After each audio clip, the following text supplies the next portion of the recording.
आज की ये महफिल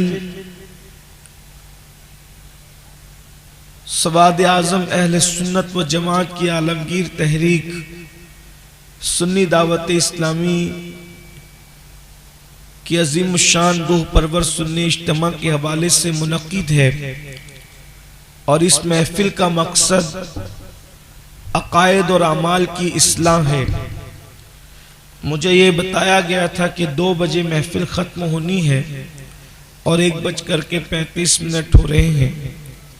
बहरहाल तो बहुत ज़्यादा वक्त हमारे पास है भी नहीं और बहुत देर तक के आपको इम्तिहान में नहीं रखा जाएगा। कोई लंबी चौड़ी तमहीद की बजाय मैं सीधे सीधे गुफ्तगू का आगाज करता हूँ, क्योंकि मुझसे पेशतर आपने बहुत सारे उलमा और खुतबा को सुना और बिलखुसूस मुझसे पेशतर बिरादरे गिरामी कद्र हज़रत मौलाना सादिक रज़वी साहब का खिताब भी आपने सुन लिया है। थोड़ी देर के लिए कि हमारा मजहब जो है मजहब इस्लाम, इस मजहब की खूबसूरती ये है, सबसे पहली बात ये कि ये मजहब वाहिद ये मजहब है जो तौहीन का नहीं सिर्फ ताज़ीम का मजहब।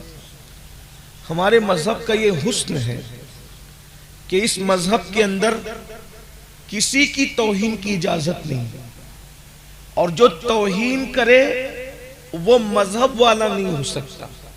हमारा मजहब ताज़ीम वाला मजहब है। हमारे मजहब में किसी की बेअदबी की इजाजत नहीं है। हमारा मजहब अदब है, ताज़ीम का हुक्म देता है, अदब का हुक्म देता है। हमारे मजहब के अंदर नफरतों को तकसीम करने की इजाजत नहीं है। हमारा मजहब मोहब्बतें तकसीम करता है और मोहब्बतें तकसीम करने का हुक्म देता है। हमारे नबी सल्लल्लाहु अलैहि वसल्लम पैगंबरे अम्न बनकर तशरीफ लाए, पैगंबरे मोहब्बत बनकर तशरीफ लाए। अल्लाह के रसूल अलैहिस्सलाम ने इस सकती हुई इंसानियत के साथ मोहब्बत का दर्स दिया, प्यार का दर्स दिया।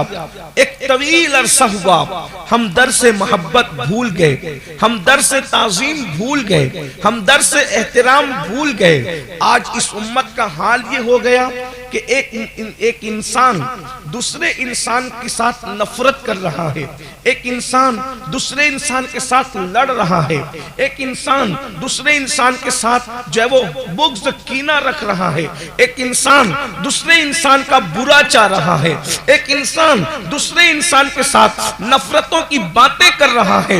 नफरतों के इस माहौल के अंदर आओ अपने नबी के उस मोहब्बत वाले दर से इंसानियत के सबक को जो हम भूल चुके हैं उसकी यादों को ताजा करें। याद रखना, इंसानियत का अगर सही तसव्वुर किसी ने पेश किया है तो वो सिर्फ और सिर्फ मजहब इस्लाम है। इसलिए कि दुनिया तो ये कहती है कि इंसान पहले बंदर था और बंदर के बाद इंसान तरक्की करते करते इंसान हो गया। बंदरों से पैदा होने वाले एक अजूबे को इंसान कहते हैं। ये दुनिया कह रही है जिन्हें अपने इल्म पर नाज है, जिन्हें अपने इल्म पर घमंड है, जिन्हें अपनी तहकीक पर घमंड है, वो इंसान की कितनी तौहीन कर रहे हैं, इंसानियत की कितनी तौहीन कर रहे हैं कि इंसान बंदरों से पैदा होने वाले एक अजूबे का नाम है। लेकिन ये मेरा मजहब है और सिर्फ मेरा मजहब है जो ये कहता है इंसान बंदरों से पैदा होने वाले अजूबे का नाम नहीं है, बल्कि जो सबसे पहला इंसान है वो इतना खूबसूरत था कि दुनिया जिसे हजरत आदम कहती है और आदम के सामने सारे फरिश्तों ने अपने सर को झुका दिया था। दुनिया के सामने इंसान वो है, दुनिया के सामने इंसान वो है जो बंदरों से पैदा होता है, और इस्लाम के नजदीक इंसान वो है जिसको कुदरत अपने हाथों से पैदा करती है, दस्ते कुदरत से पैदा करती है। फरिश्ते उसको सजदा करते हैं, फरिश्ते उसको ताज़ीम कर देते हैं। अंदाजा फरमाए, और इकबाल कहते हैं बदल डाला है अब तो अंदाजे बयां हमने, बदल डाला है अब तो अंदाजे बयां हमने, नहीं तो बंद कर दी थी फरिश्तों की ज़बान हमने। अल्लाह अकबर, दुनिया का पहला इंसान इतना अजीम है जिसके सामने फरिश्तों की ज़बानें बंद हो गई थी। अल्लाह अकबर मेरे भाइयों, अल्लाह अकबर। आज एक भाई दूसरे भाई का जो है वो सहारा बनने की बजाय उसको नुकसान पहुंचा रहा है। आइए, हमारे मजहब में सबसे पहला दर्स ये है कि इंसान इंसान का एहतराम करे, इंसान इंसान की ताजीम करे, इंसान इंसान से मोहब्बत करे। क्यों? इसलिए कि इंसान मुश्तक है उन्स से।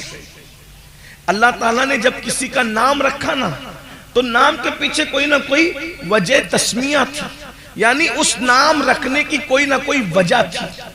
इंसान किससे मुश्तक है? उन्स से। और उन्स का मतलब होता है मोहब्बत, यानी इंसान की फितरत में मोहब्बत है। और जिस इंसान के अंदर मोहब्बत नहीं है वो इंसान नहीं है। अभी मुसलमान होना तो बहुत बड़ी डिग्री है, अभी पहले इंसानियत की हम बात करें। अल्लाह के रसूल अलैहिस्सलाम किस तरीके से इंसानियत का दर्स देते हैं। आज की मेरी गुफ्तगू का उन्वान होगा इस्लाम में दर्स इंसानियत। इंसान क्या है, इसी पर आज थोड़ी सी गुफ्तगू सुन लें। इंसान का हुस्न बयान करने के लिए कुदरत ने चार कस्में उठाई। देखो इंसान कितना खूबसूरत है, कोई इंसान बदसूरत है ही नहीं। पहली बात, आपको बात अगर समझ में आती तो बहुत गौर करना इस पर। दुनिया का कोई इंसान, अफ्रीकी हो या सूडानी हो, कोई बदसूरत नहीं है। उसकी वजह यह है क्योंकि इंसान को जिस शक्ल में कुदरत ने बनाया है, 18,000 मखलूक में इतनी खूबसूरत मखलूक कोई है ही नहीं। क्योंकि कुदरत चार कस्में उठाती है और कहती है वत्तीन व जैतून व तूर सीनीन व हाज़ल बलदिल अमीन।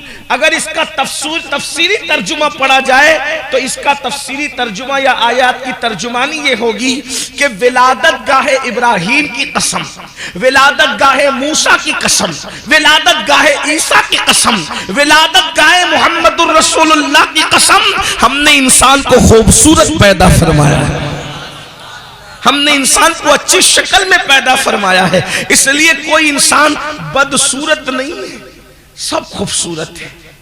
इसलिए कि अगर आप चिड़िया की शक्ल देखें फिर इंसान को देखें, अगर आप कौवे की शक्ल देखें और फिर इंसान को देखें, अगर आप अल्लाह अकबर चांद की हकीकत को देखें और इंसान को देखें, जिस दिन लोग चांद की हकीकत को समझ जाएंगे कभी महबूब के चेहरे को चांद से तशबीह देना भूल जाएंगे। इसलिए कि चांद दूर से खूबसूरत दिखता है, करीब जाकर के देखने वालों से पूछो कि उसमें गड्ढे कितने हैं, उसमें जमीन की हालात और मिट्टी की कैफियत क्या है। लेकिन ये हजरत इंसान है, इंसान जिसको कायनात असगर कहा है सूफिया ने। इंसान के दिल को, मोमिन के दिल को अल्लाह का अर्श कहा गया है। ये अल्लाह का अर्श है मोमिन का दिल। और फरमाया अल्लाह अकबर की ये कायनात असगर है। किसी कहने वाले ने कहा है अगर घटे तो फकत मुश्ते खाक है इंसान, अगर घटे तो फकत मुश्ते खाक है इंसान, और बड़े तो उसअते कौनैन में समा न सके। इंसान की ये शान है। इंसान अल्लाह के राजों में से एक राज है, इंसान अल्लाह का खलीफा है। इसीलिए अल्लाह के रसूल अलैहिस्सलाम ने इंसानियत का जो हमें दर्स दिया है, पूरी दुनिया जो नफरतों की बोली बोल रही है, इस नफरतों के माहौल में हमें मोहब्बत का वो पैगाम जो हमारे आका ने पेश फरमाया था उसकी तरफ थोड़ी स्टडी करना है। आइए मैं शुरू करूं। दर्स इंसानियत हुजूर ने किस तरह दिया। अल्लाह के रसूल सल्लल्लाहु अलैहि वसल्लम एक जगह अपने असहाब के साथ तशरीफ फरमाए। अल्लाह के रसूल अलैहिस्सलाम की जलवागरी है। हुजूर अलैहिस्सलाम बैठे हुए। पहली बात तो आप जितने बैठे यहां सब इस इज्तिमा में आने वाले, उनको यकीन है और वो सब जानते हैं, मुझे दोहराने की जरूरत नहीं कि अल्लाह की मखलूक में हुजूर से बड़ा अल्लाह ने किसी को पैदा ही नहीं किया। ये हमारा अकीदा है अल्हम्दुलिल्लाह। बल्कि जिब्रील जैसा सैयदुल मलाइका जो सिदरतुल मुंतहा पर रहते हैं, वो भी शबे मेराज रसूलुल्लाह के तलवों पर अपनी पेशानी रख करके ये बता रहे हैं कि जिब्रील की पेशानी जिसके तलवे पर है देख लो, वो आमिना के लाल मोहम्मदुर रसूलुल्लाह की जात है। ये हमारे नबी की शान है। बताएं जब तलवे पर जिब्रील अपनी पेशानी मले तो अंदाजा करें जिब्रील जैसा फरिश्ता जिसके तलवे पे पेशानी मलता है, जब उनके तलवे का ये आलम है तो उनके सरे अनवर का आलम क्या होगा। बल्कि मेरे इमाम तो कहते हैं ताज रूहुल कुद्स के मोती जिसे सजदा करे, ताज रूहुल कुद्स के मोती जिसे सजदा करे, रखती है कितना वकार अल्लाह अकबर एड़िया, रखती है कितना वकार अल्लाह अकबर एड़िया। ये मुस्तफा जाने रहमत की शान है। अब जरा दिल के कानों से सुनना, अल्लाह अकबर। नफरतों के दौर में अगर हम भी नफरतों की बोली बोलने लगे तो याद रखिए किसी बहुत बड़े मुफक्किर ने कहा था, जब गंदगी पड़ी हो तो गंदगी के पास बड़ी गंदगी लाकर रखने से गंदगी साफ नहीं होती बल्कि गंदगी और बढ़ जाती है। गंदगी से साफ नहीं होती, गंदगी साफ पानी से साफ होती है। आप गंदगी पड़ी और पानी बहा दें तो गंदगी साफ हो जाएगी। अब ये आपको सोचना है कि मैंने गंदगी बनना है या पानी बनना है। हमें गंदगी नहीं बनना, गंदगी के मुकाबले में हमें गंदगी के मुकाबले में पानी का रोल अदा करना है। अगर कोई दोस्त हमें गाली दे रहा है तो हमें गाली के मुकाबले में गाली नहीं देना। आइए रसूलुल्लाह का दर्स इंसानियत सुने। अल्लाह के हबीब अलैहिस्सलाम अपने असहाब के साथ जलवगर है। मुस्तफा जाने रहमत की जलवगरी है। एक जनाजा जा रहा है। अब जरा इस जनाजे पर भी तवज्जो करना। मैं थोड़ा सा आपके जहन को उस जनाजे की तरफ जो वो मुतवज्जे करना चाहता हूँ। जनाजे के मुतालिक लोगों को नहीं पता है कि इस जनाजे के अंदर कौन है, इसलिए कि और एक बात ये भी याद रखना, जनाजे के अंदर जो सो रहा है उससे किसका मफाद वाबस्ता हो सकता है। इसलिए कि आदमी अगर किसी की तारीफ करता है तो कोई ना कोई मफाद वाबस्ता होता है ज्यादातर। इसी तरह से किसी का एहतराम करता है तो भी कोई ना कोई मफाद वाबस्ता जो भी हो सकता है लेकिन होता है। लेकिन एक मुर्दा है, जनाजे में है, वो देख भी वैसे नहीं पा रहा है जैसे जिंदा आमतौर पर देखता है। मैं मुर्दे की रूहानियत की बात नहीं कर रहा हूँ, जाहिरी आंखों की बात कर रहा हूँ। अल्लाह अकबर। बहरहाल जनाजे के अंदर मुर्दा सोया है, जनाजा लोग लेकर के जा रहे हैं, लेकिन मेरे और तुम्हारे नबी उस जनाजे को देखकर उठकर खड़े हो गए। अल्लाह के रसूल अलैहिस्सलाम जनाजे को देखकर उठकर खड़े हो गए। मैं नासिक और मनसूख का भी कोई जिक्र नहीं कर रहा हूँ, सिर्फ अखलाक मुस्तफा का तस्करा कर रहा हूँ। इस हदीस को अल मौजमुल कबीर के अंदर लिखा गया है। अल्लाह अकबर। अब तवज्जो फरमाए। अल्लाह के रसूल अलैहिस्सलाम एक जनाजे को देखकर उठकर खड़े हो गए। सहाबा किराम ने अर्ज किया, या रसूल अल्लाह सल्लल्लाहु अलैहि वसल्लम, हमारे माँ बाप आप पर कुर्बान, आका ये बताए कि आप क्यों उठकर खड़े हो गए, किसकी वजह से उठकर खड़े हुए। तो अल्लाह के हबीब अलैहिस्सलाम ने उस जनाजे की तरफ इशारा किया और इरशाद फरमाया कि ये जनाजे के लिए मैं उठ करके खड़ा हो गया, जनाजे की खातिर उठकर खड़ा हो गया। कहने वालों ने अर्ज किया, ए अल्लाह के सच्चे रसूल, इस जनाजा, ये जो जनाजा है वो किसी मुसलमान का जनाजा नहीं है, ये जनाजा तो फुला फुला काफिर का जनाजा है, ये जनाजा तो फुला फुला काफिर का जनाजा है। अल्लाह के रसूल अलैहिस्सलाम ने जवाब क्या दिया, जनाजे में काफिर है मगर है तो इंसान। तवज्जो करें आप।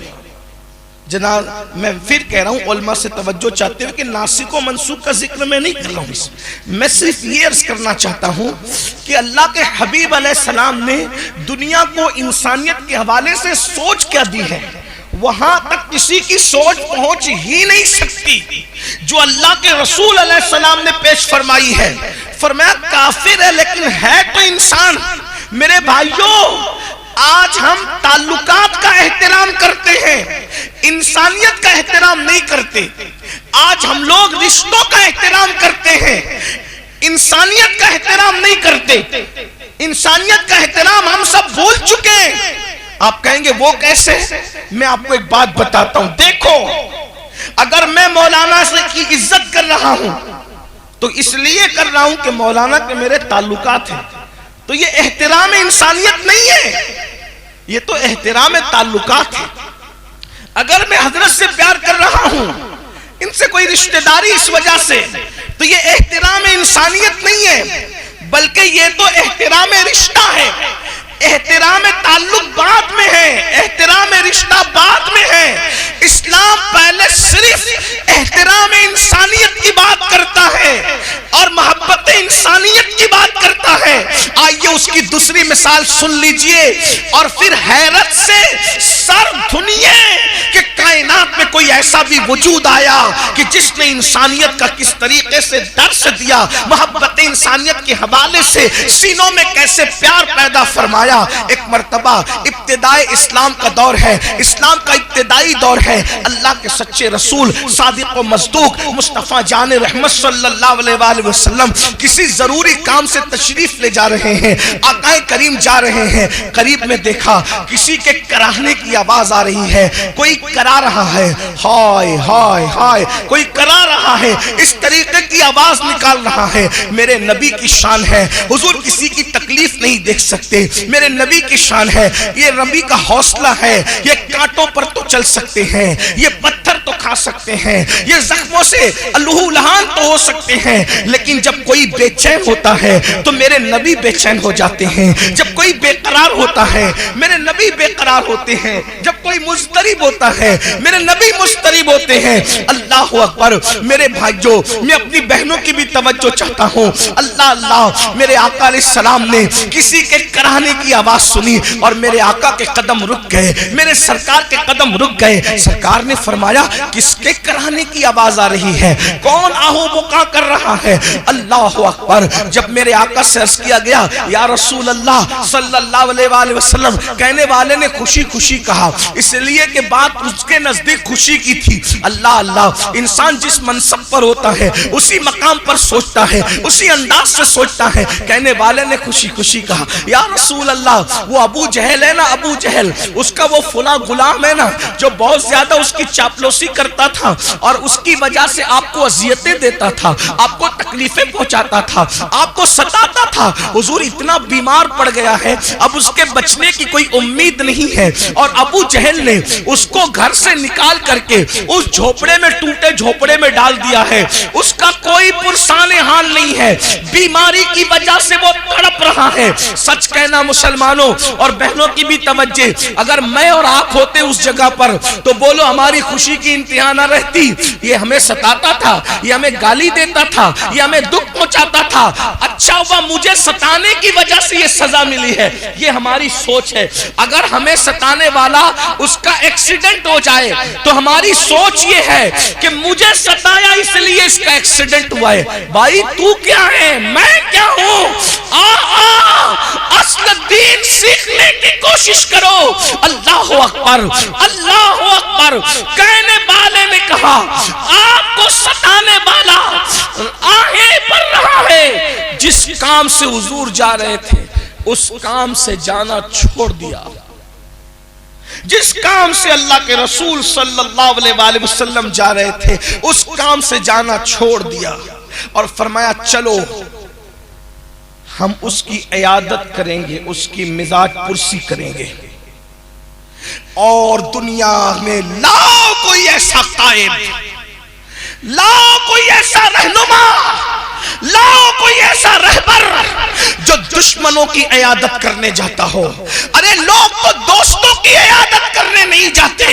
ये मेरा नबी है और सिर्फ मेरा नबी है जिसके सीने में इंसानों के लिए प्यार कितना है कि अपने दुश्मन की इयादत के लिए जरूरी काम छोड़ करके तशरीफ ले जा रहे हैं। और गए तो सीधा उसके बिस्तर पे जाके बैठ गए। अंदाजा तो करें उसके बिस्तर को क्या मकाम मिल गया है। जो कदम अर्श पर पहुंचते हैं वो कदम उसके बिस्तर पर पहुंचे हैं और करीब बैठकर उसके माथे पे हाथ रखते हैं और हाथ रख के कहते कैसे हो। अल्लाह अकबर। ऐ नाम में उनके इतना असर, जी उठते मुर्दे भी सुनकर वो हाल अगर खुद ही पूछे बीमार का आलम क्या होगा। अल्लाह अकबर। सरकार ने पेशानी पे हाथ रखा और हाथ रख के कहा कैसे हो। उसको अल्लाह अकबर तड़प रहा था और तड़प तड़प के कहता था हाय, जब तक मेरे अंदर ताकत थी लोग मुझसे काम लेते रहे, अब मेरे अंदर से ताकत खत्म हो गई तो लोगों ने मुझे ज़ाय कर दिया। वो तड़प तड़प के कहता लोगों ने मुझे ज़ाय कर दिया, लोगों ने मुझे ज़ाय कर दिया। जब जब वो कहता लोगों ने मुझे ज़ाय कर दिया, आका उसकी पेशानी पे हाथ रख के कहते मगर मोहम्मद तो तेरे सराहने मौजूद है, मगर मोहम्मद तो तेरे सराहने मौजूद है, मगर मोहम्मद तो तेरे सराहने मौजूद है। और हुजूर के सर पे हाथ रखने से अल्लाह ने उसको राहत दे दी, उसको आराम दे दिया, उसको चैन दे दिया।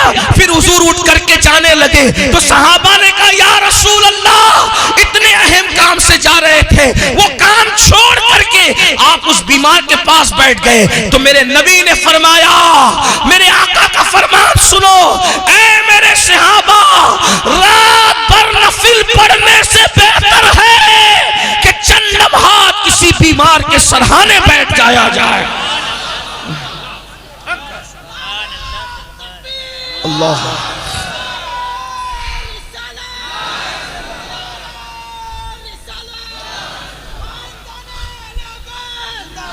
मैं आपसे एक सवाल करता हूं भाइयों, मेरी बात को गौर से सुनो, बताओ क्या हमारे अंदर यह एहतराम इंसानियत मौजूद है?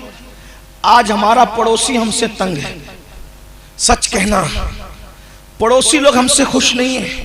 अरे पड़ोसी तो पड़ोसी, हमारी बीवी हमसे खुश नहीं है, हमारे बच्चे हमसे खुश नहीं है, क्योंकि हम इंसानियत हमारे अंदर रही नहीं।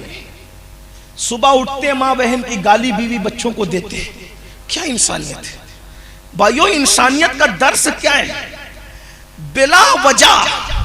बिला वजह किसी इंसान की तरफ पीठ भी मत करो। देखो दर्स क्या है, बिला वजह किसी इंसान की तरफ पीठ भी मत करो। आपने अक्सर देखा होगा कि जब आपके और हमारे इमाम साहब फर्ज नमाज पढ़ाते हैं तो फर्ज नमाज पढ़ाने के बाद या तो वो दाएं मुड़कर बैठ जाते हैं या तो वो बाएं मुड़कर बैठ जाते हैं। आपने देखा है? देखा कि नहीं देखा? मस्जिद जाएंगे तो देखेंगे ना, है? और आगे की सफ में रहेंगे तो देखेंगे ना। वो तो बिल्कुल पंखे के नीचे हम पीछे रहते हैं। बहरहाल नमाज पर बयान हो गया, मेरा जो उन्वान है मैं उस पर बात करूं। क्यों बैठते हैं? मैं अगर गलती करूं तो हमारे उलमा मेरी इस्लाह करेंगे। 90% पब्लिक का जहन यह है कि उस तरफ मदीना मुनव्वरा है इसलिए बैठते हैं। देखिए नीयत तो हमारी ये भी होती है, लेकिन दाएं तरफ सिर्फ मुड़ने का हुक्म नहीं है, बल्कि दाएं भी मुड़ सकते हैं और बाएं भी मुड़ सकते हैं। तो दाएं तरफ तो मदीना मुनव्वरा है, लेकिन फिर बाएं क्यों? दोनों तरफ की इजाजत है। वजह तो मैं ये इनकार नहीं कर रहा हूं कि मदीना मुनव्वरा की ताज़ीम, ये इनकार नहीं है, लेकिन असल जो मुड़ने की वजह है, क्योंकि हुजूर खुद भी मुड़ते थे। तो हुजूर अलैहिस्सलाम किस वजह से मुड़ते थे? भाई हम तो मुड़ रहे चले मदीना मुनव्वरा, लेकिन हुजूर किस वजह से? वो तो जाने मदीना मुनव्वरा, बल्कि जिसकी वजह से मदीना खुद मदीना हुआ है। वरना मदीना कब मदीना था? मदीना तो यसरब था, यसरब। फिर वो मदीना कैसे हो गया? इसीलिए तुम लोगों को कहते समझो। लोग कहते नबी के चाहने से क्या होता है? हमने कहा नबी सिर्फ खाक पे कदम रख दे तो यसरब मदीना हो जाता है, मदीना। और यसरब में और मदीने में फर्क ये है, जब तक यसरब था वहां बीमारियां और बलाएं थी, जब मदीना हो गया तो उसकी खाक भी खाके शिफा हो गई। न हो बीमार जिस आराम को, न हो आराम जिस बीमार को सारे जमाने से उठा के लेके आए खाक उनके आस्ताने से। इस दर की हुजूरी ही इस्या की दवा ठहरी है, ज़ैर मुआसी का तैबा ही शिफा खाना। उसके कदम में इतनी ताकत हो कि जो खाके यसरफ को मदीना बना दे, वो मेरे नबी के तलवे हैं। लेकिन हुजूर नमाज के बाद दाएं या बाएं मुड़ जाते। हिकमत क्या है? हिकमत तवज्जो, हुजूर का तरीका, हिकमत। क्योंकि पीछे मुसलमान होते हैं, सफ में इमाम के पीछे कौन होता है? भाई पीट करके इसलिए खड़ा था कि नमाज में काबतुल्लाह की तरफ रुख करने का हुक्म है। लेकिन जब नमाज हो गई तो अब हुक्म नहीं है कि काबे की तरफ ही रुख कर, बल्कि पीछे मुसलमान है तो दाएं मुड़ जा या बाएं मुड़ जा, ताकि मुसलमानों की तरफ तेरी पीठ न रहे। जरा गौर तो करें, जिस मजहब ने इंसानों की तरफ पीठ करने से भी इस एतबार से रोका ताकि लोगों को पता चले कि इंसानियत का एहतराम, जितना एहतराम काबे का है उससे बढ़कर एहतराम एक मोमिन का है। आका अलैहिस्सलाम काबतुल्लाह से मुखातिब होकर कहते, ए काबा, जो तेरे इर्द गिर्द घूमे उसके गुनाह माफ हो जाते। तो हुर्मत वाला अल्लाह का घर है, मगर ए काबा सुन ले, तुझसे ज्यादा हुर्मत मेरे ईमान वाली उम्मती की है। कभी हमने सोचा हम समुंदरों पार हजारों मील दूर के फासले पर कभी काबे की तरफ पैर नहीं करते, काबे की तरफ पैर नहीं करते, और बुढ़े माँ बाप को धक्का देके घर से निकालते, जिनकी हुर्मत काबतुल्लाह की हुर्मत से बड़ी है, उसको धक्का देके निकाल रहे हैं। बोलिए कौन सा एहतराम इंसानियत है? अरे ये तो इंसानियत से बढ़कर और रिश्ता है, बल्कि रिश्तों में सबसे बड़ा रिश्ता है। आज नमाजों पर तवज्जो तो है, एक हद तक दाढ़ियां भी रखी जा रही है, लेकिन इंसान का एहतराम भूल चुका है। आइए मैं आपको बताऊं, जब हम एक दूसरे से मिलते हैं, बातचीत करते हैं, तवज्जो करना, हमारी बातें क्या होती है पता है? जो कयामत के दिन अल्लाह इंसान से पूछेगा वो इंसान से पूछता है। अल्लाह जो पूछने वाला है तुम पूछ रहे हो, क्या पूछते हो पता है? तेरा सिलसिला कौन सा है, कौन से सिलसिले में तू मुरीद है, तेरा पीर कौन सा है? ये सब सवालात कयामत के दिन होने वाले होंगे। अल्लाह पूछेगा फमन यअमल मिस्काल ज़र्रत, कारोबार क्या करता है तू? कारोबार क्या करता है, क्या क्या करता है, सच बोलता है कि नहीं बोलता, झूठ बोलता है कि नहीं बोलता? मेरे भाइयों, जो सवालात अल्लाह ने पूछने हैं वो सवाल इंसान से पूछता है। उसमें क्या हो रहा है? झगड़ा। भाई मैं मुरीद किसका हूं, ये कयामत में फैसला होना है। तू पठान है तो तू असली पठान है कि नकली पठान है, ये नसब का फैसला क़यामत में है। तू सैयद है तो असली है कि बाद में बना है, ये सब अल्लाह ने पूछने, आपको नहीं पूछना। इंसान वो सवाल जो अल्लाह करेगा उसको नहीं करना। इंसान को कौन सा सवाल करना? जो इंसान से कर सकता है। नफरतें इसलिए बढ़ रही है कि जो सवाल अल्लाह ने करना है वो सवाल बंदा कर रहा है। अगर इंसान से करने वाला सवाल करे तो नफरतें नहीं बढ़ेगी बल्कि मोहब्बतें बढ़ेगी। इंसान से क्या सवाल कर सकता है? मेरे भाई तेरा चेहरा क्यों उतरा हुआ है, तुझे भूख तो नहीं लगी है? अगर तू भूखा है तो चल मैं तुझे अपने घर ले जाकर के खाना खिला दूं। मेरे भाई तू टेंशन में दिख रहा है, कहीं तेरे ऊपर कर्जा तो नहीं है? चल मैं तेरा कर्जा उतार दूं। मेरे भाई मैंने सुना है तेरी बेटी की शादी है, तो इंतजाम हुआ कि नहीं? चल मैं इंतजाम कर दूं। भाइयों हमने इंसान से करने वाले सवालात छोड़ दिए, और जो सवाल अल्लाह क़यामत के दिन करेगा वो हम एक दूसरे से करने लगे। तेरी बिरादरी है तो असली है कि नकली है? भाइयों ये तो क़यामत में होगा। तू करता क्या, ये क़यामत में होगा। तेरी रातें कैसे गुजरती, क़यामत में होगा। अल्लाह के बंदों से वो मत पूछो। अरे जज अगर मुजरिम से कोई सवाल करे, वो सवाल कोई किसी इंसान से करे तो कहते इतना बड़ा हो गया, तो तू जज वाला सवाल तू कर रहा है, तुझे हक नहीं। तो जब जज वाले सवाल करने का तुझे हक नहीं है तो कादिर व कय्यूम खुदा जो क़यामत में सवाल करेगा वो सवाल करने का तुम्हें हक किसने दिया है? अल्लाह के बंदो, इंसानों की ताजीम सीखो। आइए मैं अपनी गुफ्तगू को समेटते हुए अब आपके सामने कुछ बातें रखना चाहता हूं ताकि दर्स इंसानियत सीख लो, इंसानियत का दर्स सीख लो।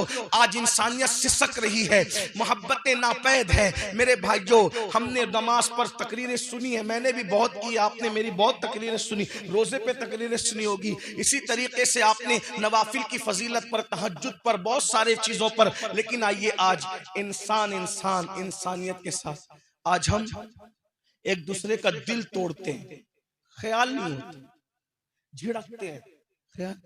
एक बात आपको बताऊं, हम आला हजरत की बात बहुत करते हैं, लेकिन आला हजरत के साथ भी हम चीटिंग करते हैं।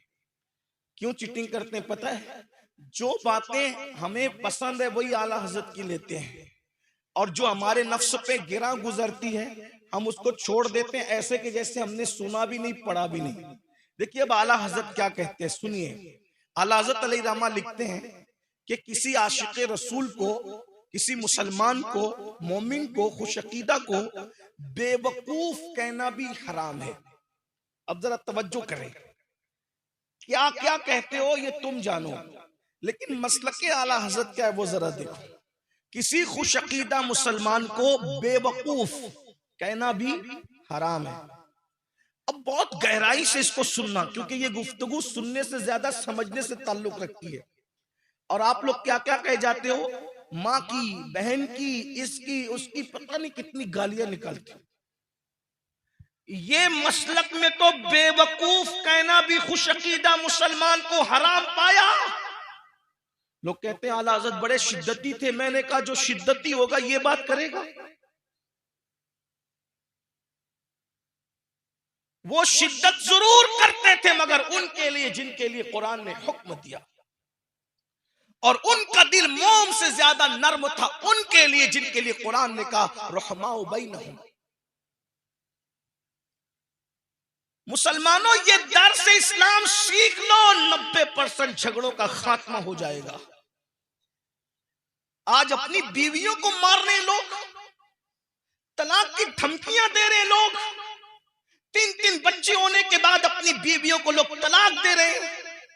जालिमों, किसी का हुस्न, किसी की जवानी से मुकम्मल लुत्फ अंदोज होने के बाद, 3-3, 4-4 बच्चों के बाद जब किसी औरत को तलाक दोगे तो सोचो उसकी रातें कितनी सिसकियों के साथ निकलेगी, किस कदर करवटें बदल कर वो रातें गुजारेगी। याद रखना, और अच्छी तरह ये जुमला याद रखना, सैयदुस सादात मौलाए कायनात सैयदना अली मुर्तजा करमल्लाहु ताला वजहुल करीम ने फरमाया, अल्लाह काफिरों को तो मोहलत दे देता है लेकिन अल्लाह जालिमों को मोहलत नहीं देता। जुल्म मत करो। आज कौम की बेटियां तलाक पाती हैं तो तलाक पाने के बाद उनको कौन मुंह लगाएगा, उनसे कौन रिश्ता करेगा, उनसे कौन निकाह करेगा? मेरे भाइयों, 30-30, 35-35 साल की बच्चियां जब कुंवारी बगैर रिश्ते के घरों में बैठी हुई है तो ये तलाकशुदा औरतों को कौन अपने साथ रखेगा? अल्लाह अकबर। और उस बाप के दिल से पूछ जिसकी बेटी तलाक पा करके बाप के घर आती है, उसके लिए कितना पहाड़ वाला गम होता है। अल्लाह अकबर। अंदाजा तो फरमाए, ये तलाक की नहूसत उम्मत मुस्लिमा में जड़ पकड़ती जा रही है। बिला वजह तलाक, घर से इजाजत के बगैर निकली तो तलाक, सालन में नमक ज्यादा हो गया तो तलाक, इस पर तलाक। मेरे भाइयों सुन लो, किसी पे जुल्म मत करो। हदीस पाक का मफहूम है, अगर तुमने किसी चिड़िया पे भी जुल्म किया होगा तो क़यामत के दिन तुम्हारे आमाल अकारत कर दिए जाएंगे। जब चिड़िया पे किया जाने वाला जुल्म इंसान को जहन्नम तक ले जाता है, तो जिसने जुल्म किया होगा अपनी बीवियों पर, आज सबसे ज्यादा मजलूम तबका अगर मुस्लिम माशरे में कोई है तो उसको औरत कहते हैं। औरत खाना भी बनाए, औरत पानी भी भरे, औरतें कपड़े भी धुले, औरतें बच्चों को भी संभाले, औरतें घर का सारा काम काज करे। उसके बाद शौहर घर में आते तो 80% शौहरों का हाल ये है कि वो एक मुंह बीवी को सीधा देने के लिए तैयार नहीं। 90% शौहरों का हाल यह कि घर में आते तो सीधा मोबाइल में घुस जाते हैं, टीवी का मुंह पकड़ के बैठ जाते हैं। कौन देगा अपनी बीवियों को टाइम? हमारा मजहब तो ये कहता है अगर नफिल नमाज की कसरत करने से बीवी का हक जाय होता है तो वो नफिल छोड़ दो। नफिल मुसल्ले पे पढ़ने से बेहतर है कि बिस्तर पर अपनी बीवी का हक अदा करो। मगर ये सब नहीं हो रहा है क्योंकि हमने दीन नहीं सीखा। हमने दीन चंद चीजों को समझा, टोपी, दाढ़ी, नमाज और नॉन वेज खाना। मुझे इनकार नहीं है इनकी अजमतों का, टोपी का, दाढ़ी का, नमाज का, मुझे इनकार। आप मुझे जानते हैं कि मैं इसको बार बार रिपीट करता हूं, लेकिन सुन लो, नमाजें भी जाय हो जाएगी उन लोगों की जिन्होंने अपनी बीवियों पे जुल्म किया। मेरे आका अलैहिस्सलातु व तस्लीम फरमाते हैं पहाड़ों जैसे अमाल लाएंगे लेकिन बीवी को गाली दी होगी, उस गाली की वजह से अल्लाह उनके अमाल को जाय कर देगा। सिर्फ माँ बाप को सताने पर अमल जाय नहीं होते, बीवी पे जुल्म से भी अमल जाय होते। आज तो बीवियों को नौजवान छोकरे सीरियल और फिल्म देखने की वजह से क्या समझ रहे, यूज करो छोड़ो। ये तो हाथ के लोग कहते हैं बीवी तो हाथ के रुमाल की तरह। मैंने कहा हमारे मजहब में हाथ के रुमाल की तरह नहीं है। हमारे मजहब में ना बीवी सर का ताज है, सर का ताज भी नहीं है, पैर की जूती भी नहीं है, हाथ का रुमाल भी नहीं है। मेरे अल्लाह ने औरत को बाएं पसली से, बाएं तरफ की पसली से जो दिल के करीब की पिसली है उससे पैदा किया और बताया ये दिल के करीब से पैदा की गई है, ये दिल में रखने की चीज है, इसको दिल में रखो। इसीलिए तो मैं लोगों को अक्सर कहता हूं, लोग हमें क्या ताना देते हैं बीवियों के बारे में। हम जितना प्यार करना जानते हैं उतना कोई जान ही नहीं सकता। ये तो सीरियल और फिल्में तुमने दिखाई तो चंद लड़के बिगड़ गए, वरना हमारी तारीख है तारीख कि हमने बीवी के रुखसार के ऊपर तिल देखा तो समरकंद और बुखारा जैसे शहर बसा दिए, और जब बीवी मर गई तो उसकी मोहब्बत में ताजमहल बना दिया। ये सिर्फ हमारी तारीख है, ये सिर्फ हमारी तारीख, कोई नहीं पेश कर सकता। ये तारीख ये सिर्फ हमारी तारीख है। या और बहुत सी बातें, मजनू हम में है, मजनू हम में है, लैला हम में है। ये दास्तान मोहब्बत की अनमिट नुकुश कभी मिट सकते हैं? नहीं मिट सकते। दास्तान इब्राहिम और हाजरा हम में है, दास्तान इब्राहिम और सारा हम में है। ये तवील दास्तान है लेकिन उसकी तरफ नहीं जाता। अर्ज क्या कर रहा था, किसी खुश अकीदा को बेवकूफ कहना भी हराम है। अब क्यों हराम है जरा सोचो, तवज्जो करना, हराम क्यों है? अब आला हजरत जब कोई जवाब दे दे तो ऐसा तो नहीं है कि दे दिया तो दे दिया, ये मसला नहीं।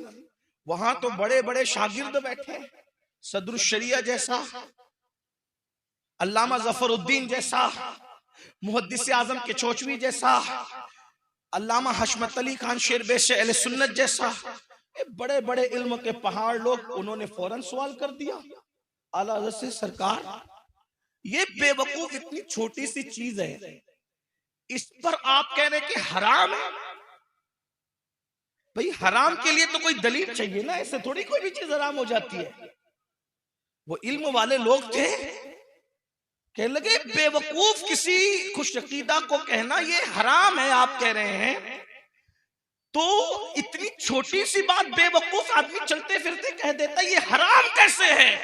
तब इमाम का जवाब सुनो, कहते हैं क्या तूने हदीस नहीं सुनी, मन आजा मुस्लिमन फकत आजानी व मन आजानी फकत आज़ल्लाह, कि जिसने किसी मुस्लिम को अज़ियत दी उसने मुझ मोहम्मद को अज़ियत दी, और जिसने मुझे अज़ियत दी उसने अल्लाह को अज़ियत दी। और दूसरे मकाम पर है जिसने अल्लाह को अज़ियत दी उसका ठिकाना जहन्नम है। अरे जब तू किसी मोमिन को, मुसलमान को, सही अकीदा को बेवकूफ कहेगा तो उसका दिल दुखेगा। अरे उसका ही दिल नहीं दुखेगा बल्कि मदीने वाले मुस्तफा का दिल गुंबदे खजरा में दुखेगा। तो बता वो आशिक कैसा जो गुंबदे खजरा में में नबी का दिल दुखाए। बताओ, जब किसी को बेवकूफ कहने से भी गुंबद खजरा में नबी का दिल दुखता है, उसका दिल दुखने की वजह से। जब बीवी को मारते होंगे तो हुजूर का दिल कितना दुखता होगा। जब खुद की पैदा की हुई बच्ची को माँ बहन की गालियां देते होंगे, हुजूर का दिल कितना दुखता होगा। और बढ़ के कहूं, सगे भाई पर जब तुम केस करते होंगे कचहरियों में, तो रसूलुल्लाह का दिल कितना दुखता होगा।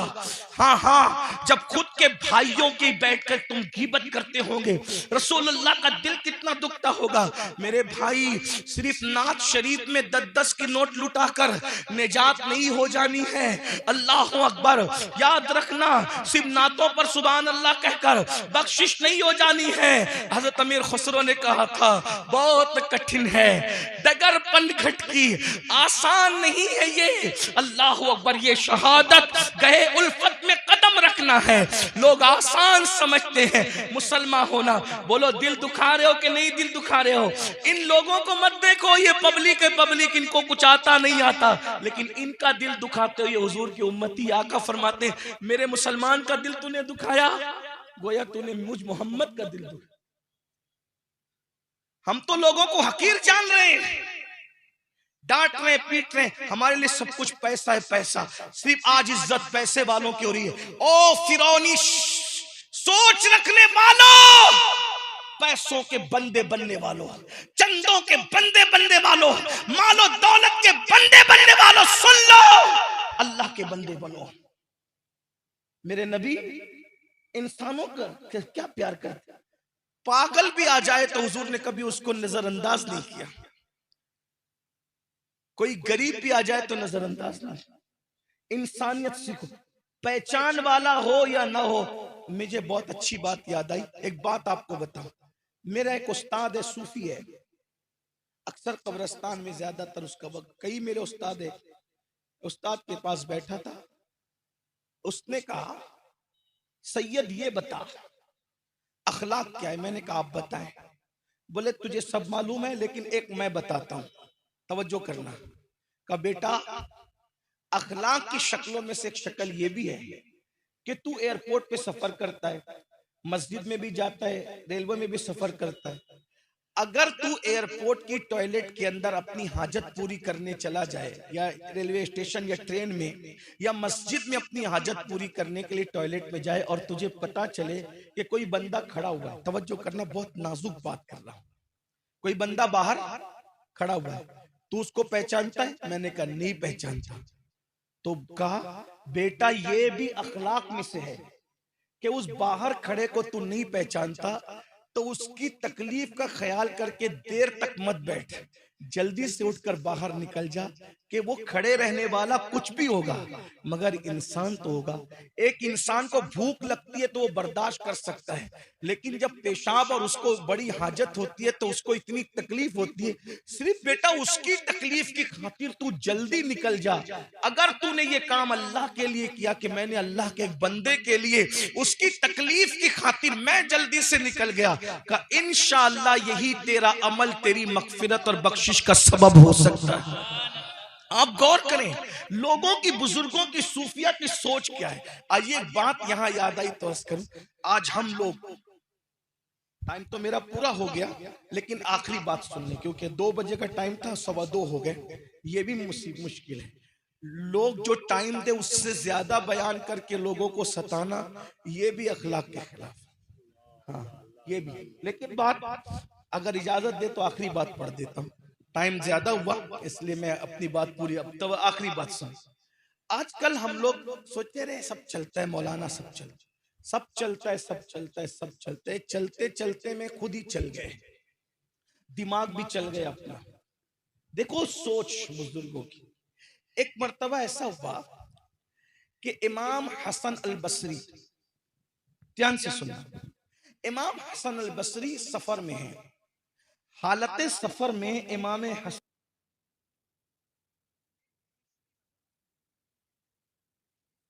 पानी बेचने वाला बेचती नजर आता है। वो बेचती को देखा, वो पानी बेच रहा था, कहां? जंगल में। और वो कहता जाता था, लोगों मेरा पानी खरीद लो, लोगों मेरा पानी खरीद लो, क्योंकि सुबह से किसी ने खरीदा, अगर तुम लोग पानी नहीं खरीदोगे तो मेरे बच्चे भूखे रह जाएंगे, मैं क्या ले जाऊंगा अपने बच्चों के लिए। फौरन इमाम हसन बसरी ने सिक्के निकाले, उस बेइज्जती को दिया, और देने के बाद इमाम हसन बसरी ने उससे पानी खरीदा और पानी खरीद कर बैठ गए और पानी पीने लगे। आप जानते हैं ना कि शाह के साथ जो शाह के मुसाहिब होते हैं वो बड़े खतरनाक होते हैं। यानी उसको अपनी जबान में कहूं, इंडिया की जबान में, कि चाय से ज्यादा केतलियां गर्म होती है। अगर ये केतलियां ठंडी हो जाए ना तो चाय तो फिर चाय ही है। हर जगह काम केतलियों ने खराब किया है, हर जगह काम चमचों ने खराब किया है। और अगर खुल करके कह दूं, पीर लोग सब बहुत अच्छे हैं, काम मुरीदों ने खराब किया है। उलमा बहुत अच्छे हैं, इर्द गिर्द जो चापलूसों की जमात है उन्होंने काम खराब किया है। इधर से लाते हैं फजूल बकवास कान भरते हैं, उधर से लाते हैं झूठे बात लगाते हैं। बहुएं सास के पास आकर झूठी बात लगाती है, देवरानी के खिलाफ जिठानी, जिठानी के खिलाफ देवरानी। सास बहुत अच्छी है, बहुओं ने उसको बिगाड़ा है। उस्ताद अच्छा है, शागिर्दों ने उसको परेशान किया है। पीर बहुत अच्छे लोग हैं, मुरीदों ने सता करके जब इख्तिलाफ की जो है अल्लाह अकबर बड़ी बड़ी खंदकें खोदी है। आइए जरा, अगर हम अपने मुरीद की सुनने की बजाय, जुमले पे गौर करना, अगर हम अपने मुरीद की सुनने की बजाय अपनी मुराद की सुनने लगे, वाह वाह वाह वाह वाह वाह, वो मुरीद है, अल्लाह मुराद है ना। हमारी मुराद कौन है? अल्लाह है। तो हम मुरीदों की सुनने लगे, मुराद की सुनना बंद कर दिया, इसलिए हम नामुराद हो गए। अगर वाकई बामुराद होना चाहते हो तो उस अल्लाह की सुनो जो हमारी मुराद है, और हमारी ही नहीं सारे नबियों की मुराद है, सारे वलियों की मुराद है, सारे सहाबा की मुराद है। अल्लाह की सुनो, उसके महबूब की सुनो, उसका महबूब भी हमारी मुराद है।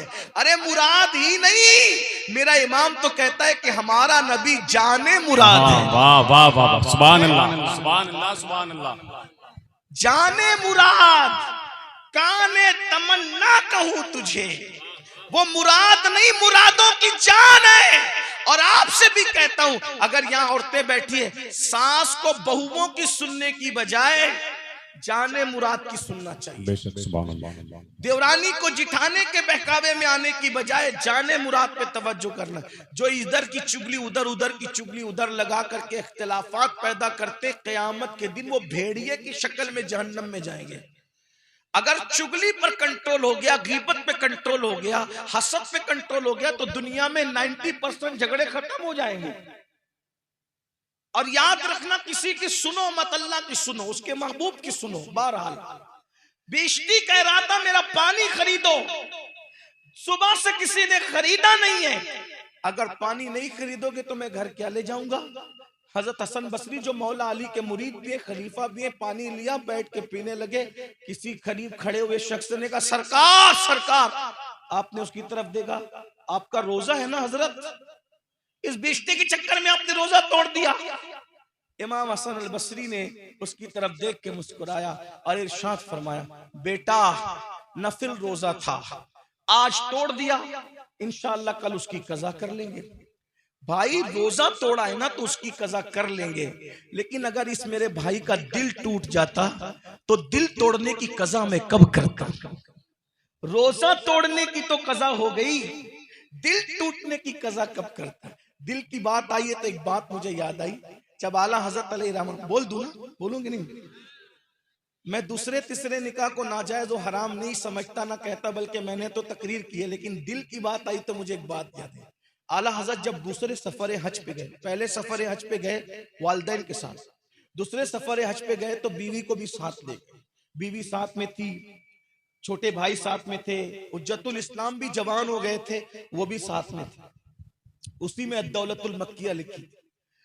तो मक्के और मदीने मुनव्वरा के उलमा उनसे इतना मुतासिर हुए कि मक्के के बहुत बड़े आलिम ने आला हजरत से कहा, मौलाना आपसे प्यार इतना हो गया यार कि दिल नहीं चाहता कि अब आपको जाने दें, लेकिन हिंदुस्तान में आपकी जिम्मेदारियां हैं, वो आप तो जाओगे, तो हम चाहते हैं कि कोई ऐसा काम हो जाए जिससे जाने के बाद भी अपना ताल्लुक बना रहे। तो हम चाहते हैं कि तुमसे रिश्तेदारी कायम कर लें, तुमसे रिश्ता बन जाए। ये जो मोहब्बतों के जबानी रिश्ते हैं, ये दिल के रिश्तों में तब्दील हो जाए, खून के रिश्तों में तब्दील हो जाए, हकीकी रिश्तों में तब्दील हो जाए। तो उन्होंने क्या कहा कि मेरे घर में एक बेटी है, मैं अपनी बेटी का निकाह मौलाना तुझसे करना चाहता हूं, ताकि तू दामाद हो जाए, मक्का का हमारा दामाद हो जाए। और मोहब्बत का तकाजा ये है। आला हज़रत ने जवाब क्या दिया, जरा सुन लें, वो जवाब सुन लें। फरमाते हैं बिल्कुल ये तो अच्छी बात है, जायज भी है, कोई नाजायज नहीं, लेकिन इस सफर में रसूलुल्लाह की कनीज को साथ लाया हूं। यहाँ कनीज से मुराद उनकी बीवी है। का रसूलुल्लाह की कनीज को साथ लाया हूं, और सफर हज में, सफर मदीना में अगर दूसरा निकाह करूंगा तो मेरी बीवी का दिल टूट जाएगा, और उसका दिल टूटेगा तो कहीं रसूलुल्लाह के दिल को तकलीफ ना पहुंच जाए, इसलिए दूसरा निकाह मक्के के आलिम की बेटी के साथ भी करना नहीं चाहता। इस वजाहत के साथ कि मैं दूसरे तीसरे निकाह को नाजायज और हराम नहीं कह रहा हूं, मेरी इस पे तकरीरें हैं, लेकिन सोच देखें। अब मैं यहां एक बात रखता हूं और एंड करता हूं बात। जब आला हजरत बीवी के दिल के ख्याल से कि उसका दिल टूटेगा तो कहीं हुजूर का दिल न दुख जाए, बीवी के दिल के ख्याल से दूसरी शादी नहीं कर रहे हैं, तो अब मसलके आला हजरत का नारा लगाने वाले मेरे जवानों, जब बीवी की मौजूदगी में दूसरी शादी इस डर से कि कहीं दिल न टूट जाए, जिसको बीवी के दिल का इतना ख्याल हो, तो हम लोग किस मसलक पर और किस फिक्र पर है? बीवी के होते हुए गली में किसी लड़की से हराम ताल्लुक, मोहल्ले में किसी भाभी से हराम ताल्लुक, किसी को तकना, किसी को देखना, किसी को उचकना, और अब तो जालिम यहां तक पहुंचे कि जिना तक हो रहे हैं। शादीशुदा औरतों से भी जिना हो रहा है। पार्कों में इसलिए जाया जा रहा है कि जिना करें, इल्ला माशाल्लाह पिकनिक पर इसलिए जा रहे हैं कि जिना करें। जरा सोचिए तो सही, कहां वो फिक्र कि एक हलाल काम छोड़ दिया कि बीवी का दिल ना दुखे, और हम हराम में मुब्तला हैं, और फिर हमारी जन्नत इतनी यकीनी और कंफर्म है, ये कहते हैं हम जन्नत में नहीं जाएंगे तो कौन जाएगा? तो दर से इंसानियत सीखो। अल्लाह के रसूल अलैहिस्सलाम सबसे पहले इंसानियत का दर्स देने के लिए तशरीफ लाए थे। बुजुर्गों ने रोजे तोड़ दिए भाइयों, रोजे सोचिए तो सही, किसी का दिल ना टूटे रोजे तो, और हम रोज दिल तोड़ रहे हैं। घर में आग लगी है, बच्चे हमसे नाराज है, बच्चे दबक जाते हैं घर में, अब्बा आने वाले, ये जालिमों की निशानी है। और लोग फक्र से कहते हैं मैं घर जाता हूं तो पूरा घर दबक जाता है। ओ फिरौनी सोच रखने वाले, ये जालिमों की निशानी है। घर वाले दबकना नहीं चाहिए, बल्कि फूल की तरह खिल जाना चाहिए। पहले से बीवी सोचे मेरा शौहर आ रहा है, मेरे मन की दुनिया का, मेरे मन की कायनात का राजा आ रहा है, जो मुझे जी भर के प्यार देगा। बच्चे उछल कूद शुरू करना चाहिए कि अब्बू आ रहे हैं, अब हम उनके साथ खेलेंगे, बातें करेंगे, अपने मामलात उनसे शेयर करेंगे। लेकिन ये सब चीजें तो खत्म हो गई। नफरत, नफरत और सिर्फ नफरत। कौन सा तुमने मियार कायम कर लिया? क्या अल्लाह के रसूल की जिंदगी भूल गए? सफरे के अंदर अल्लाह के रसूल उम्मुल मोमिनीन सैयदा आयशा से कहते, आयशा चलो आज हम दौड़ लगाएंगे। पूरे काफिले को आगे भेज दिया और कहा आज हम दौड़ लगाएंगे। वो रसूल जिब्रील जिसके पीछे थक कर रह जाएं, वो रसूल सिर्फ अपनी बीवी का दिल खुश करने के लिए दौड़ लगाते हैं और दौड़ में पीछे रह जाते हैं और उनको आगे कर देते हैं ताकि उनका दिल खुश हो जाए। सुभान अल्लाह। हम ये दर्स भूल गए, दर्स हम फरामोश कर गए। इस सुन्नी इज्तिमा का मकसद ये है, इंसानियत का दर्स सीखो। अपने पड़ोसियों के साथ अच्छा सलूक करो, अपने घर वालों के साथ अच्छा सलूक करो, अपने बच्चों के साथ अच्छा सलूक करो, अपने माँ बाप के साथ अच्छा सलूक करो, अपने इमामों के साथ अच्छा सलूक करो। सिर्फ ये सोचकर इंसान है इंसान। कोई फटे पुराने कपड़े में हो तो भी इंसान है, कोई अनपढ़ हो तो भी इंसान है, कोई भीख मांग रहा हो तो भी इंसान है। इंसान इंसान, बल्कि ये भी कह दूं अगर कोई काफिर भी हो तो भी इंसान है। जितनी छूट इस्लाम ने दी है उसके साथ हुस्न सुलूक करने की, हुदूद इस्लाम में रहकर उसके साथ उतना अच्छा सुलूक कर सकते हो तो करो। क्या भूल गए अल्लाह के रसूल अलैहिस्सलाम काफिर जब आते, बड़े बड़े सरदार उनके लिए अपनी चादर बिछा देते, और उन दुश्मनों को कहते बैठो इस चादर पर, काफिर बनकर आते और रसूलुल्लाह की इस अखलाक को देखकर मोमिन बनकर वहां से जाया करते थे। भाइयों आओ नफरतों के इस माहौल में मोहब्बतों का माहौल कायम करें। इंसान इंसान को प्यार दे, गिव एंड टेक, मोहब्बत तलब करोगे, मोहब्बत बांटोगे तो मोहब्बत मिलेगी, प्यार बांटोगे तो प्यार मिलेगा। हमारे यहाँ ये तालीम है, कांटों के मुकाबले में कभी कांटे मत बिछाना वरना पूरी दुनिया कांटों से भर जाएगी। कांटों के मुकाबले में फूल बिछाना सीखो। बल्कि आखिरी बात कहने लगा था, लेकिन एक बात बहुत कीमती याद आ गई है, इमाम हसन की, अगर कहो तो कह दूं। इंसान का सबसे बड़ा दुश्मन कौन है? उसका कातिल, जो उसको मार डाले, है ना। अल फुसूलुल मुहिम्मा के अंदर ये रिवायत मौजूद है। आपने अभी तक दूसरी रिवायत तो सुन ली, ये रिवायत सुनने जिसको मैं अल फुसूलुल मुहिम्मा के हवाले से पेश कर। देखो रिवायतें बहुत सी होती है, आदमी की नजर नहीं जाती, इसलिए आदमी रिवायतों को झुटलाता है। तो मैंने किताब का नाम पढ़ दिया, नेट पे सर्च कर ले, मफहूम उसका यही निकलेगा जो कहना चाहता हूं। इमाम हसन को जिसने जहर दिया, आज तक उसका पता नहीं चल सका मजबूत तौर पर। हालांकि कुछ लोगों ने लिखा, आला हज़रत अली रहमान ने भी तायद की, जिसका नाम लिखा, मुफ्ती आजम ने भी तायद की, उस्ताद जमन ने लिखा, किसी ने इनकार भी किया। यानी इख्तिलाफ है कातिल कौन है। लेकिन मेरी बात अब आप गौर से सुने बहनों से, जिन लोगों के, जो लोग बहुत बड़े होते हैं ना, तो कपड़े की वजह से बड़े नहीं होते, जूतों की वजह से बड़े नहीं होते, कीमती मोबाइल की वजह से आदमी बड़ा नहीं होता है। एक जुमला और कह दूं, अगर बुरा ना मानो, बड़ी डिग्रियों की वजह से, बड़े इदारों की बड़ी डिग्रियों की वजह से भी आदमी बड़ा नहीं होता है। आदमी बड़ा कब होता है पता है? जब उसकी सोच बड़ी होती है। इंसान की बड़ी सोच उसको बड़ा करता है, वरना डिग्रियां तो अमेरिका से भी लोग लेकर आ रहे हैं। हमारे पास दाढ़ी टोपी वालों के पास जो डिग्रियां नहीं है, जिसको ख्वाब में भी हमने नहीं देखा, लोग अमेरिका और बर्तानिया से वो डिग्रियां लाकर घमंड कर रहे हैं। लेकिन हम कहते हैं तुम अभी बड़े नहीं हुए, क्योंकि तुम्हारी सोच वैसी है। तुम किडनियां चुरा रहे हो, तुम क्या बड़े हो सकते हो? तुम लोगों के दिल चुरा रहे हो, लोगों की लाशों का सौदा करते हो, जानों का सौदा करते हो, क्या बड़े हो? सोच बड़ी होती है तो इंसान बड़ा होता है। इंसान की सोच उसको बड़ा करती है, ये बात याद रखना। और बड़ों की सोच हमेशा बड़ी रहती है। अब उस बड़े का जिक्र कर रहा हूं जो मेरे बड़ों का भी बड़ा है, और सिर्फ मेरे बड़ों का नहीं बल्कि गौसे पाक के बड़ों का भी बड़ा है, वो गरीब नवाज के बड़ों का भी बड़ा है। एक जुमला और कह दूं, वो हुसैन जिसकी बड़ाई पर दुनिया मुत्तफिक है, उस हुसैन के भी बड़े को इमाम हसन कहते हैं। वाह वाह वाह। सोचो ना, वो हसन कितना बड़ा होगा जो हुसैन का भी बड़ा है। तवज्जो तो फरमाए, अगर कोई फजीलत ना भी पढ़ूं, ये फजीलत कितनी बड़ी है कि वो इतने बड़े का बड़ा है कि जिसके लिए लोगों ने कहा इंसान को बेदार तो हो लेने दो, हर कौम पुकारेगी हमारे हैं हुसैन।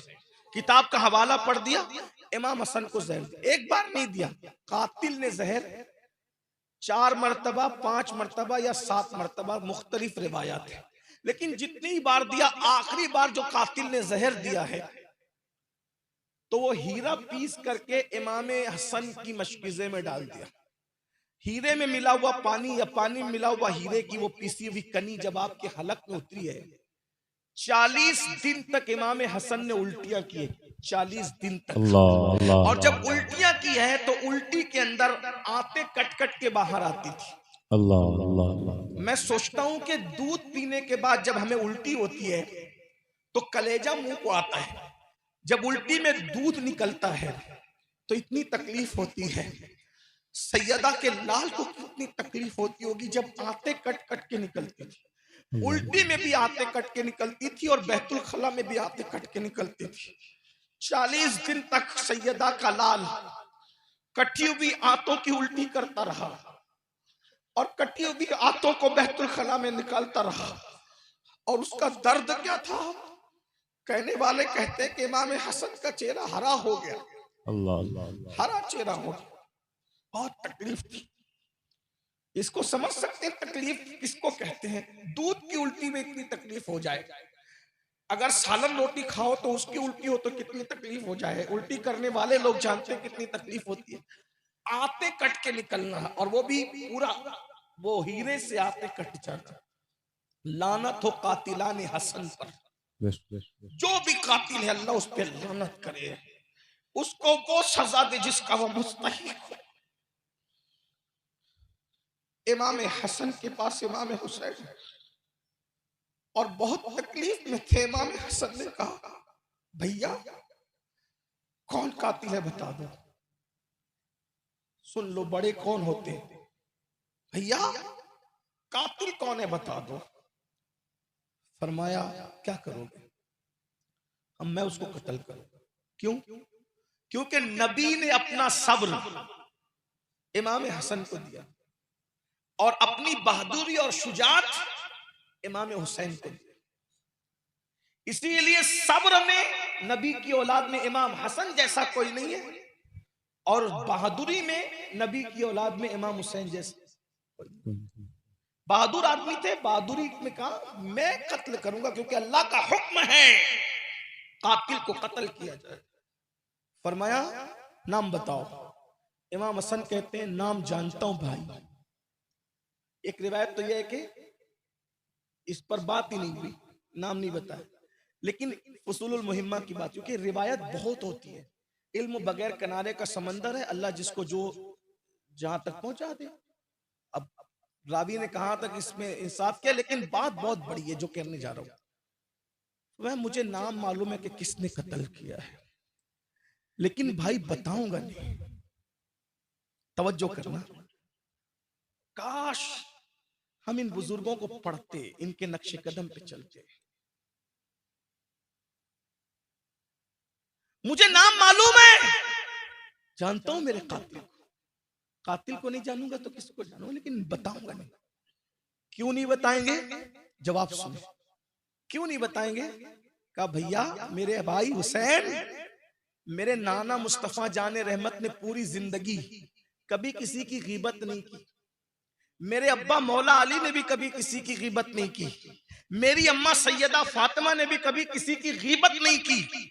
अब मैं कातिल का नाम बता दूं तो मुझे डर लगता है कि कहीं गीबत ना हो जाए और गीबत करने वालों में मेरा शुमार ना हो जाए, इसलिए मैं कातिल का नाम तुम्हें नहीं बताऊंगा। ये बात अब सुनो, और उससे बड़ी बात फरमाया, हुसैन आप कातिल का नाम पूछते हैं, मैं तो ये तमन्ना लेकर बैठा हूं कि काश कयामत के दिन कातिल का फैसला अल्लाह मेरे हवाले कर दे, कि अल्लाह अगर मुझे कह दे कि हसन तेरे कातिल का फैसला मैं नहीं करूंगा बल्कि तू करेगा, तो इमाम हसन कहते हैं, पता है भाई हुसैन मैं क्या फैसला करूंगा कयामत में? इमाम हुसैन ने कहा, क्या फैसला करेंगे? कहा, अगर अल्लाह ने मुझे फैसला करने की इजाजत दे दी, हालांकि ऐसा होगा नहीं, लेकिन जज्बात देखें, बड़ों की सोच देखें। फैसला तो अल्लाह ही ने करना है, मगर जिनके रुतबे हैं सिवा, उनको सिवा मुश्किल है। फरमाया, मेरे भाई हुसैन अगर मेरे कातिल के लिए अल्लाह ने मुझे इजाजत दी कि फैसला हसन तुम करोगे, तो कहा दुनिया देखेगी कि मैं उसका हाथ पकड़कर उसको अपने साथ जन्नत में लेकर के चला जाऊंगा। वाह वाह वाह।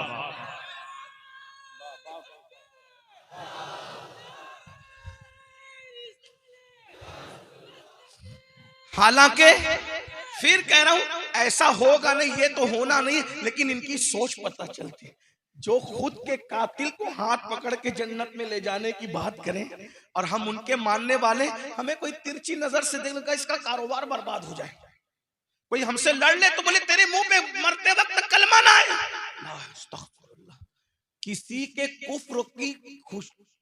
कुफ्र की तमन्ना करने वालों, पूछो मुफ्तियों से, अगर तुम किसी के काफिर बनने की तमन्ना करोगे तो वो तो काफिर बने ना बने, लेकिन तुम पर खुद कुफ्र आएगा।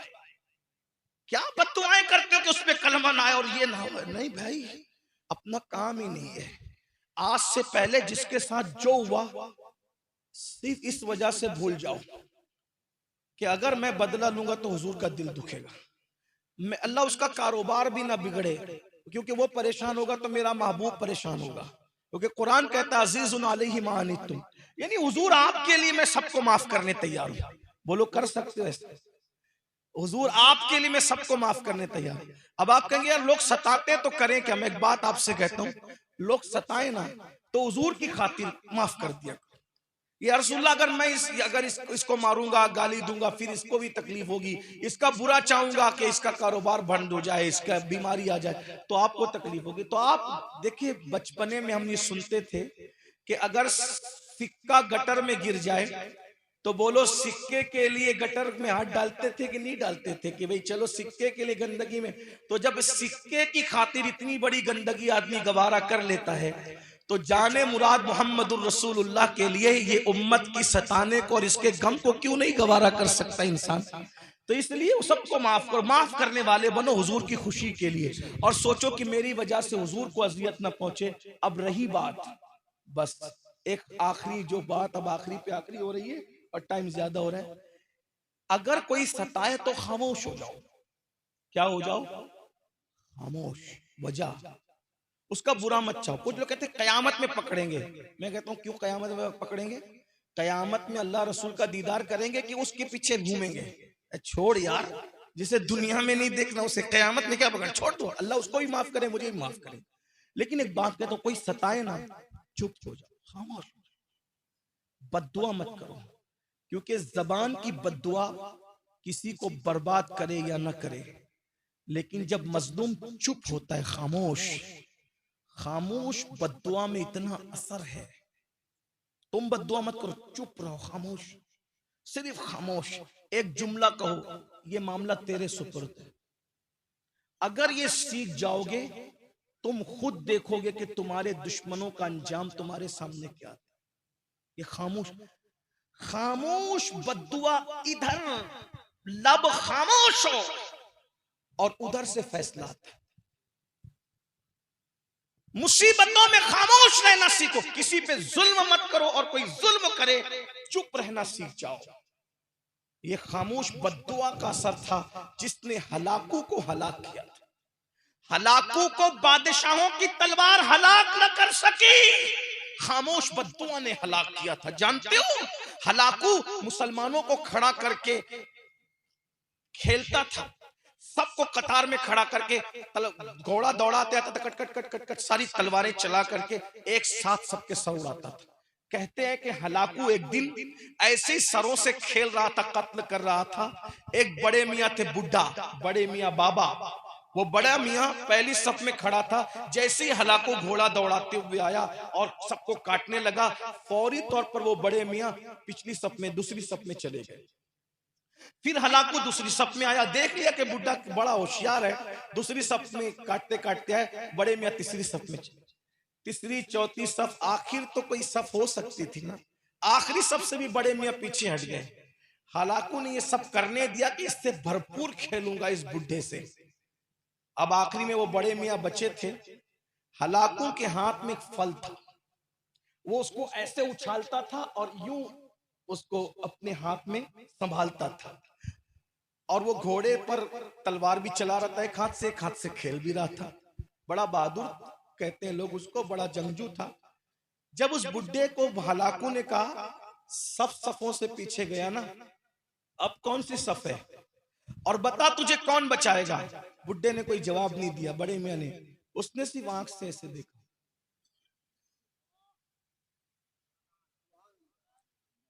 ये मुसीबत में यूं देखना, ये बहुत बड़ी चीज है, लेकिन यकीन होना चाहिए। बस मुसीबत में यूं देखो, जल्दी मत देखा करो, लेकिन जब देख लिया किसी वाकई अल्लाह वाले ने यूं, हलाकू ने उसको कहा कौन बचाएगा? खामोश, यूं देखा, बस यूं देखना था। हलाकू ने तलवार उठाई गर्दन उड़ाने के लिए, इधर तलवार उठाई, उधर फल लहराया।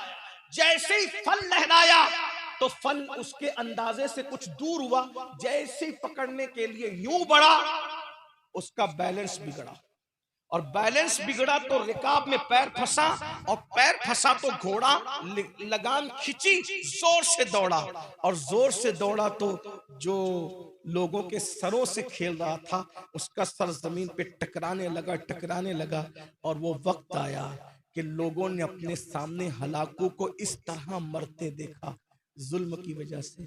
लेकिन वो कौन सा हथियार था जिसने हलाकों को हलाक किया? उसको खामोश बद्दुआ कहते हैं। बद्दुआ की बहुत सी किस्में, मगर खामोश बद्दुआ से बढ़कर कोई बद्दुआ नहीं है। तुम किसी को मत सताओ, और अगर कोई तुम्हें सताए पहले तो हो सके तो माफ करते जाओ, लेकिन अगर जुल्म हद से बढ़ जाए तो फिर खामोश हो जाओ। जब तुम खामोश होते हो कुदरत बदला लेती है। दर से इंसानियत सीखो। अल्लाह मुझे आप सबको तौफीक दे। आमीन। गुफ्तगू के दरमियान कोई गलती हो तो अल्लाह ताला माफ कर दे। आमीन, आमीन। अस्तगफिरुल्लाह रब्बी मिन कुल्लि ज़ंबिन व अतूबु इलैहि व मा अलैना इल्लल बलाग। अस्सलामु अलैकुम व रहमतुल्लाहि व बरकातुहू।